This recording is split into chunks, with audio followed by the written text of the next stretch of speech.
Power cuts from now until May. The JPS warns customers out west to brace for inconvenience. We'll tell you why.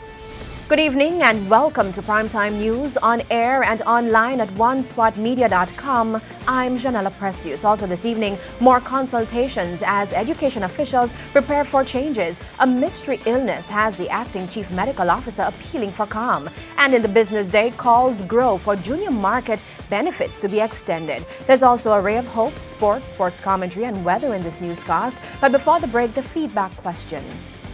Tonight we're asking, do you think kite flying is a dying culture in Jamaica? You can share comments online, facebook.com/televisionjamaica, and send us your tweets to @televisionjam.